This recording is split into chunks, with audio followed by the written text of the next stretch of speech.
That's a bear. That's a bear. If I ever heard one, huh?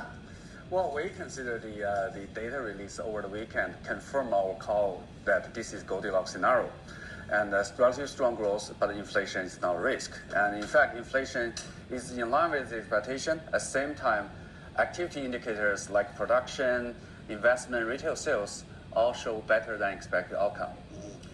Meaning what? That there's, why is that good? Why does she have a point? Does Diana Choi Leva from Lombard have a point when she says the stimulus is creating too much of a multiplier effect, and you're going to have demand pull inflation perhaps down the line?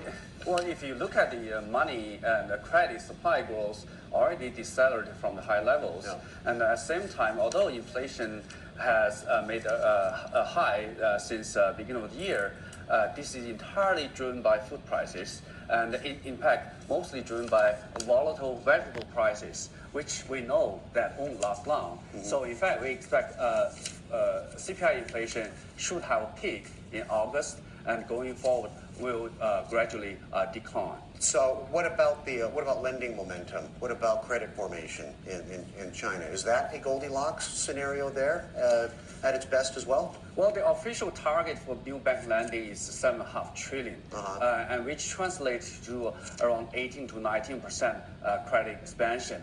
We expect this target is on track. In fact, we see a possibility that by the beginning of Q4, this target could be slightly revised up as the overall growth momentum shows slight weakness. Where does this all come down in terms of the next move China needs to make on any front? Or do they need to move at all? Or can they just kind of sit back and watch it continue to roll on? I think data pack suggests that in terms of growth momentum, Q3 should be the trough.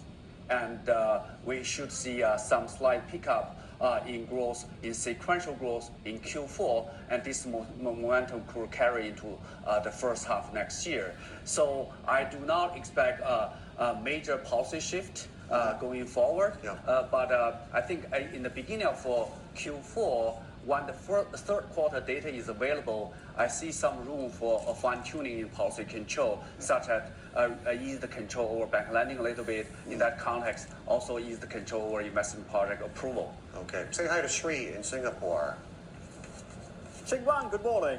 If you're a Chinese retail investor, you're really not going to get much bangs for your buck by putting your money in a regular deposit account, looking where real interest rates are right now compared to inflation. So that behoves the Chinese authorities to really do something about this mismatch between inflation and real interest rates. What do you think is going to happen? Because they have to prevent investors putting their money elsewhere, i.e. the real estate market. Well, the inflation rate is 3.5%, which is higher than the one-year deposit rate. By that calculation, the real deposit rate is negative. However, the more rigorous way of calculating real interest rate should be adjusting the inflation rate adjusting the interest rate by expected inflation rate. We expect inflation to come down going forward, so real interest rate may not necessarily negative. And so this argument that the negative interest rate will fuel asset price bubble may not be as sound as it seems. I want to end on this. For some reason, Geithner decided to fire a shot at China just now, just a little earlier, and said they've done very, very little on the renminbi. The safe setting today was 6.76. We haven't seen it like that. But we're still talking about 0.7% change since that big announcement weeks ago. Do you think that this year there's going to be a big move? I mean, there are a lot of people holding a lot of low-yielding renminbi deposits who want an answer to this one. I do expect renminbi appreciation against the U.S. dollar to resume in the coming months. Indeed, the renminbi has seemed to be on a summer break in the last month or two. And but going forward, we expect China's trade surplus to widen, and in fact, at the same time, the political pressure on China to allow renminbi to appreciate further will intensify. Right. So all things considered, we do expect renminbi to resume appreciation against U.S. dollar. Thanks for kicking off the week with us, okay? Thank you. All right, Ching Wang from Warren. If you have questions or comments, we'd love to hear from you. Do throw us an email, ping us. We are at a very, very easy hand.